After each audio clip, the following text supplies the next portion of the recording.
Hello बच्चों, स्वागत है मेरे नए वीडियो में। और आज के इस वीडियो में हम लोग क्लास 12 मैथ एनसीईआरटी की बुक का एक्सरसाइज 6.1 के सवालों को हल करेंगे। एक्सरसाइज 6.1 के सवालों को हमने कुछ सॉल्व किया था और बाकी के जो क्वेश्चंस हैं वो आज हम लोग हल करेंगे। और आज हम लोग स्टार्ट करेंगे क्वेश्चन नंबर 12 से।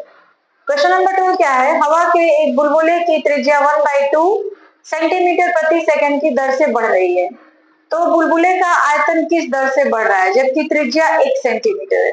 हवा का जो बुलबुला होता है वो गोलाकार होता है, यानी यहाँ पे जो हम लोग आयतन का फॉर्मूला यूज करेंगे वो गोले का फॉर्मूला यूज करेंगे। ठीक है, गोले के आयतन के लिए। तो पहले तो लिखेंगे दिया हुआ है, सॉल्यूशन दिया है, क्या क्या चीजें दी गई हैं। dr/dt 1/2 सेंटीमीटर प्रति सेकेंड और r का मान दिया हुआ है 1 सेंटीमीटर और dv/dt का मान आपसे पूछा जा रहा है। ठीक है, तो हवा के बुलबुले का आयतन,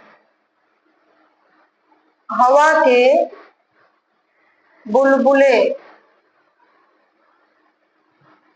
का आयतन d = 4/3 पाई r क्यूब।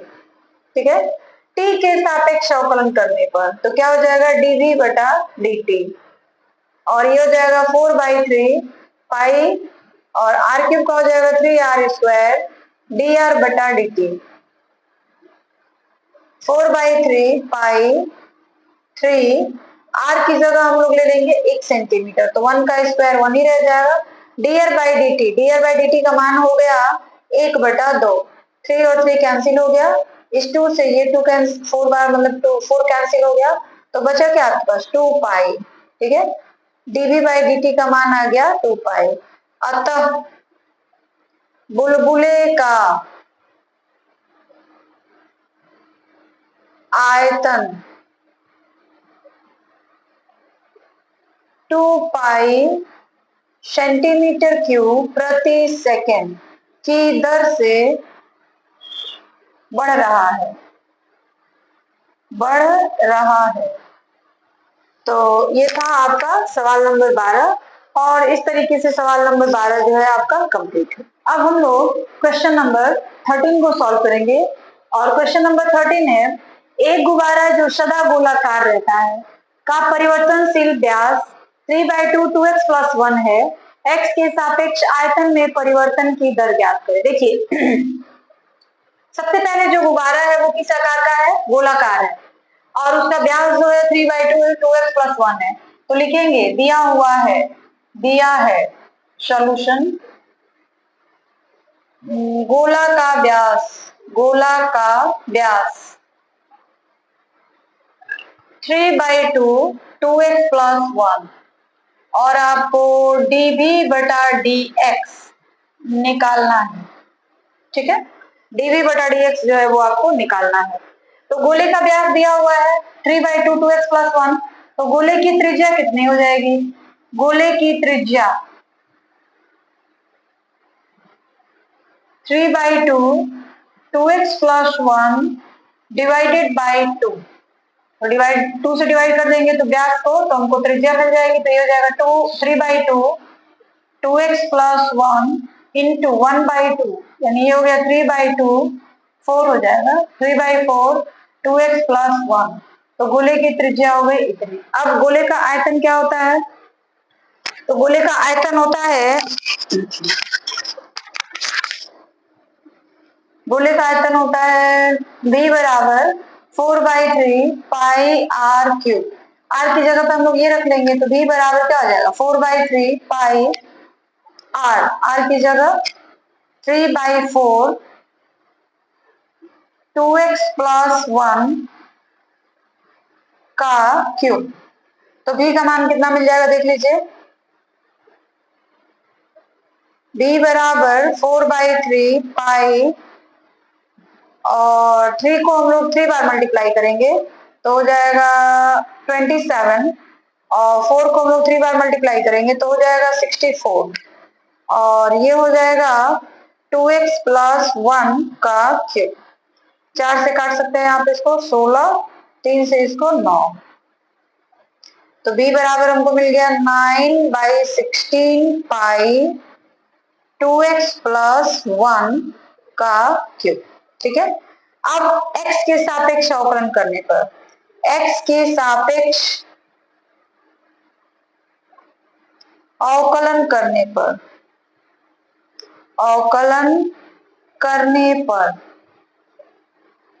तो x के सापेक्ष अवकलन करेंगे तो इधर क्या हो जाएगा, dv बटा dx, और इधर हो जाएगा 9/16 पाई इसका 2x प्लस 1 का स्क्वायर, और फिर 2x का आ जाएगा 2। तो ये हो जाएगा 2 से ये कट जाएगा 8 बार में, 3 इसमें इंटू हो जाएगा, तो ये आ जाएगा, थोड़ा सा ऊपर लिखते हैं इसलिए कि यहाँ पे हमको दिख नहीं रहा है, यहाँ से लिखते हैं, यहाँ से x के सापेक्ष दोनों तरफ अवकलन करने पर, इसके बाद हम लोग यहाँ से करें, तो x के सापेक्ष हम लोग दोनों तरफ अवकलन करेंगे तो क्या होगा देख लीजिए, dv बटा dx is equal to 9/16 pi 2x plus 1 का स्क्वायर, और फिर 2x का अवकलन आ जाएगा 2, तो 2 से ये 8 बार में कट जाएगा, 3 से 9 बार इंटू कर देंगे तो हो जाएगा 27 पाई बाई 8 और 2x प्लस 1 का स्क्वायर। ठीक है, अतः आयतन में परिवर्तन की दर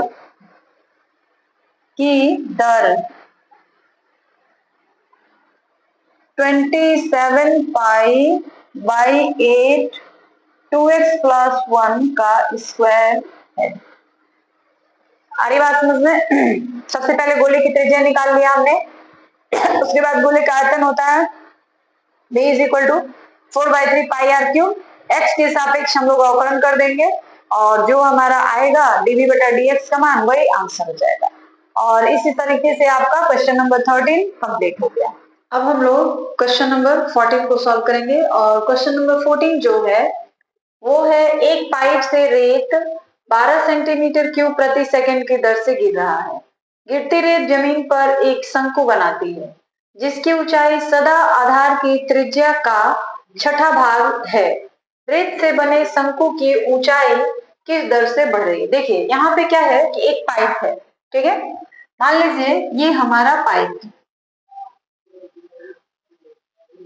है, ये इससे लगातार बालू गिर रहा है इस तरीके से, ठीक है, और जो बालू गिर रहा है वो एक शंकु का निर्माण करता है इस तरीके से, बालू गिर करके यहाँ पे और एक शंकु का निर्माण कर रहा है। ठीक है, अब सवाल ये पूछ रहा है,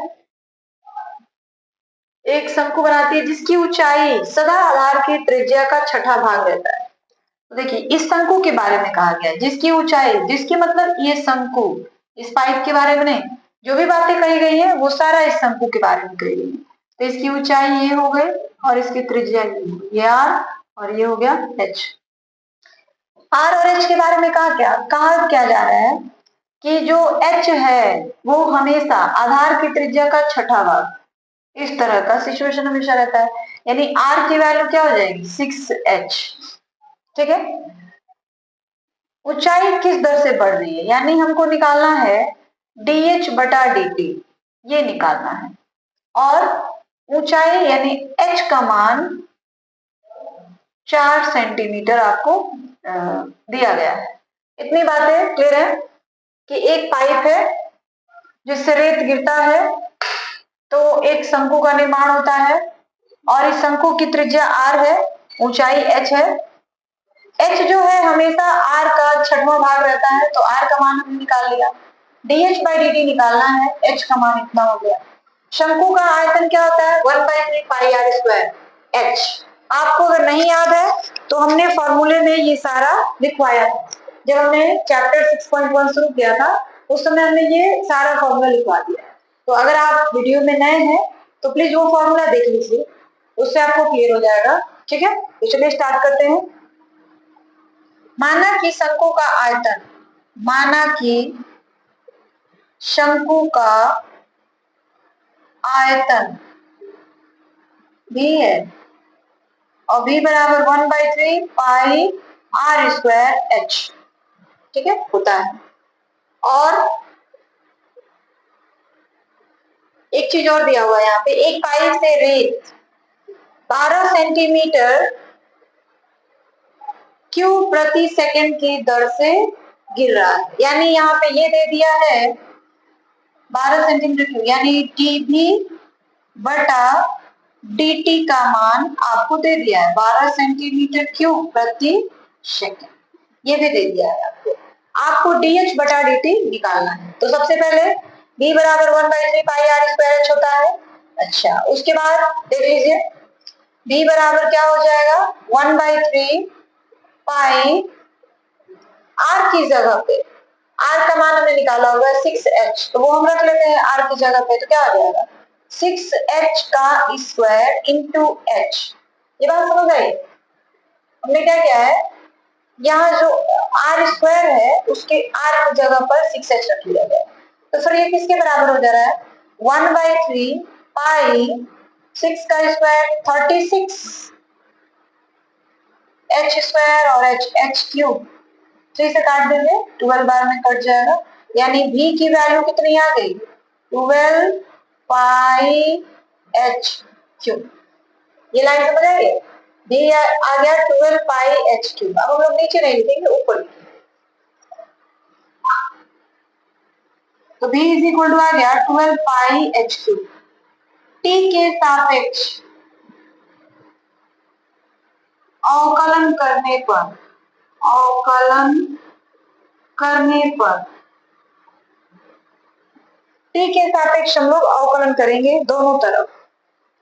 तो t के सापेक्ष अवकलन करेंगे तो इधर क्या हो जाएगा, dv बटा dt, इधर हो जाएगा 12 पाई और h क्यूब का हो जाएगा 3h स्क्वायर इंटू dh बटा dt। ये लाइन समझ आया? v की वैल्यू निकाल लिया हमने, उसके बाद dv बटा dt निकालना है। तो जब हम लोग इसका अवकलन करेंगे तो ये हो जाएगा 12 पाई 3h स्क्वायर इंटू dh बटा dt। dv बाई dt का मान दिया हुआ है, कितना दिया हुआ है देख लीजिए, dv बाई dt का मान दिया है ये 12 सेंटीमीटर क्यूब प्रति सेकंड, तो वो मान हम लोग वहां पे रख देंगे। तो ये कितने के बराबर हो गया, 12 इज इक्वल टू इधर 12 पाई 3h की जगह h का भी मान दिया हुआ है, देखिएगा h का मान दे दिया है 4 सेंटीमीटर, तो h की जगह 4 रख दीजिए यहाँ पे, तो 4 का स्क्वायर करेंगे तो हो जाएगा 16 और dh बटा dt ये तो भाई हमको निकालना है, तो क्या हो जाएगा 12 से 12 कैंसिल हो गया, यहाँ बच गया 1 और ये बच गया 16 या 48 पाई और इधर हो गया dh बटा dt। तो जब हम dh बटा dt का मान निकालेंगे तो हमको क्या मिल जाएगा, dh बटा dt इज इक्वल टू 1 बटा 48 पाई सेंटीमीटर प्रति सेकंड। यानी जो शंकु की ऊंचाई किस दर से बढ़ रही है, तो शंकु की ऊंचाई के बढ़ने का जो दर है वो है 1 बटा 48 पाई सेंटीमीटर प्रति सेकंड। तो ये बात आपको लास्ट में लिखनी पड़ेगी। अतः शंकु की ऊंचाई, शंकु की ऊंचाई 1 बटा 48 पाई सेंटीमीटर प्रति सेकंड की दर से बढ़ रही है, बढ़ रही है। तो ये आपका क्वेश्चन नंबर 14 जो है वह भी कंप्लीट हो गया। देख लीजिए, काफी इजी सवाल है, कुछ है नहीं, बस ये फिगर समझ आएंगे बिल्कुल इजी है। ठीक है, अब हम लोग क्वेश्चन नंबर 15 करेंगे। और क्वेश्चन नंबर 15 क्या है, एक वस्तु की x इकाइयों के उत्पादन से संबंधित कुल लागत cx रुपए में, cx बराबर इतना दिया हुआ है, से प्रदत्त है। सीमांत लागत ज्ञात करें, जबकि 17 इकाइयों का उत्पादन किया गया है, तो किसी भी वस्तु का जो सीमांत लागत होता है वो कुल लागत में x के सापेक्ष परिवर्तन की दर के बराबर होता है। एक बार ध्यान से फिर से समझिएगा, किसी भी वस्तु का जो सीमांत लागत है होता है वो कुल लागत का x के सापेक्ष परिवर्तन की दर के बराबर होता है।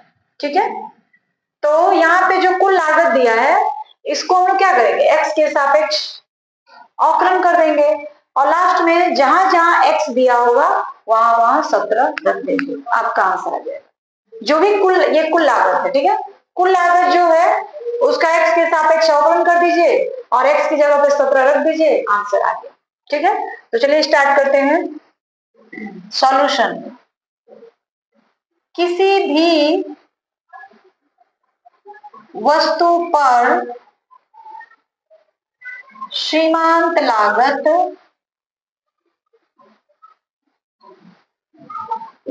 वस्तु के कुल लागत में x के सापेक्ष परिवर्तन के दर के बराबर होता है, के दर के बराबर होता है। ठीक है, तो हमारे पास कुल लागत इतना दिया हुआ है cx, अब सीमांत लागत बराबर सीमांत लागत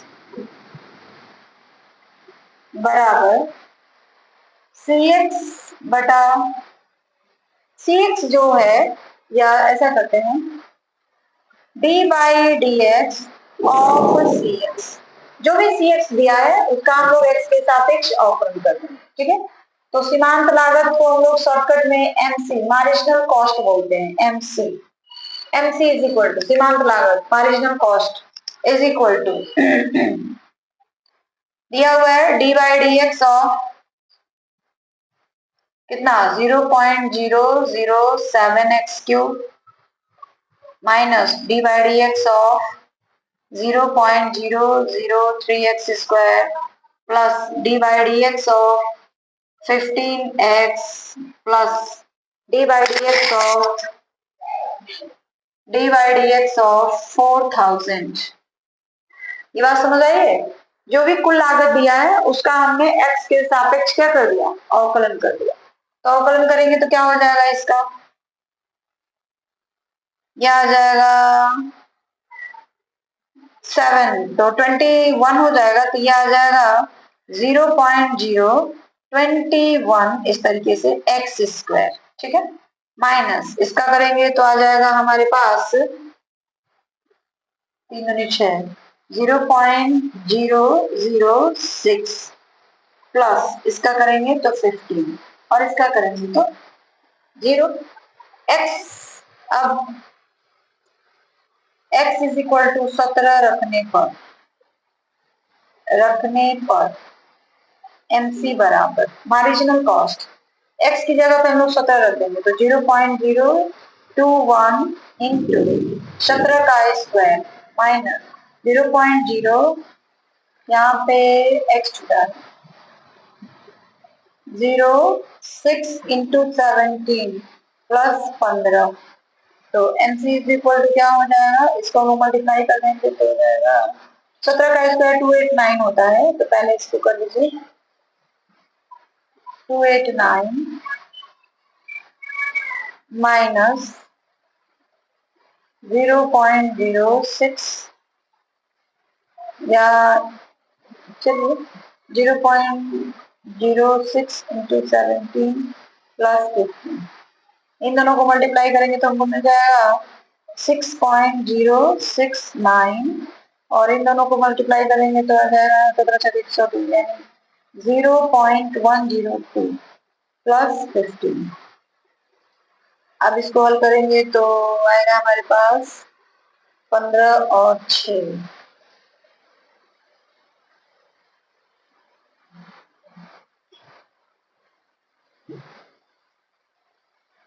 21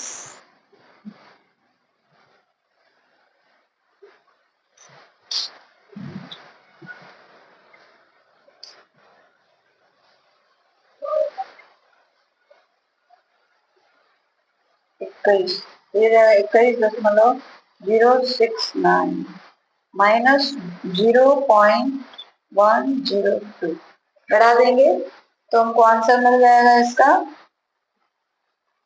20.967 रुपीज। यानी जो हमारा सीमांत लागत होगा वो कितना आ जाएगा 27.967 रुपीज। ठीक है, तो इस तरीके से क्वेश्चन नंबर 15 भी हमारा कंप्लीट हो गया। और इसमें करना कुछ नहीं है, सीमांत लागत क्या है वो हमने यहाँ पे लिख रखा है कि जो भी कुल लागत होती है उसमें x के सापेक्ष परिवर्तन की दर के बराबर होता है। तो जो भी कुल लागत दिया है उसका x के सापेक्ष अवकलन कर देना है और x की जगह पर 17 आपको रख देना है और सॉल्व कर देना है, आपका आंसर आ जाएगा। तो इस तरीके से क्वेश्चन नंबर 15 कंप्लीट हो गया। तो क्वेश्चन नंबर 16 को सॉल्व करेंगे। और क्वेश्चन नंबर 16 जैसे आपने 15 किया था बिल्कुल वही है। किसी उत्पादन की x इकाइयों के विक्रय से प्राप्त कुल rx रुपयों में rx 13x² plus 26x plus 15 से प्रदत्त है तो सीमांत आय ज्ञात करें। जब x इज इक्वल टू 7 है तो सीमांत आय हम डायरेक्टली लिखते हैं सॉल्यूशन सीमांत आय बराबर d by d x of r x. ठीक है, तो d by d x of r x की वैल्यू कितनी दी गई है ये पूरा लिख लीजिए 13x² प्लस 26x प्लस 15। ठीक है, अब इसका हम लोग को अवकलन कर देना है। तो इसका करेंगे तो क्या हो जाएगा 26x, इसका करेंगे तो हो जाएगा 20 और इसका करेंगे तो आ जाएगा 0। अब क्या करना है x की जगह पर हमको या ऐसा करते हैं 26 कॉमन ले लीजिए x प्लस 1, x की जगह पे 7 रख देना है तो 26 x की जगह पे 7 प्लस 1 यानी 26 इंटू 8। तो 26 इंटू 8 की वैल्यू कितनी हो जाएगी 648 8 20 16 16 4 20 रुपया। यहाँ पे लिखिएगा x इज इक्वल टू 7 रखने पर। तो इस तरीके से हमारा जो क्वेश्चन अतः लास्ट में लिखेंगे अतः सीमांत आय 208 रुपया है। तो क्वेश्चन नंबर 16 भी आपका कंप्लीट हो गया। ठीक है, अब हम लोग क्वेश्चन नंबर 17 और 18 को सॉल्व करेंगे। देखिए क्वेश्चन नंबर 17 और 18 बिल्कुल पहले ही सवाल की तरह है। यहाँ पे 4 ऑप्शन दिए हैं। पहला है 17 नंबर सवाल कि वृत्त की त्रिज्या r 6 सेंटीमीटर पर r के सापेक्ष क्षेत्रफल में परिवर्तन। तो वृत्त का क्षेत्रफल क्या होता है a is equal to pi r square, r के सापेक्ष निकालना है तो dA by d r is equal to 2 pi r की जगह हम लोग ले लेंगे कितना 6 यानी ये हो जाएगा 12 पाई। तो ऑप्शन नंबर बी हमारा सही है। और यह जो है 18 नंबर इसमें देखते हैं आर एक्स की वैल्यू इतनी दी गई है एक्स का मान 15 दिया है तो सीमांत आय बराबर अभी हमने निकाला है सीमांत आय बराबर D by d x of 3x² plus 36x plus 5 करेंगे तो क्या हो जाएगा 6x प्लस 36 और इसका तो हो जाएगा 0। तो ये हो गया 6 इंटू 15 प्लस 36 इंटू 15 ये हो जाएगा 15 छक्के 90 और 36 इंटू 15 करना पड़ेगा आपको 6 पच्चे 30 5 1 15 और 3 18 और 36 0 8 6 14 4 और 1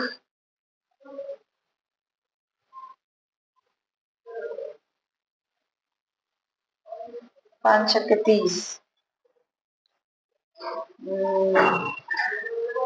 3x² 36x प्लस 5 तो हमने जब किया है ये हो जाएगा 6x और ये हो जाएगा 36। ओहो यहाँ 15 नहीं रखना है आपको केवल यहीं पे तो ये तो गलती हो गया।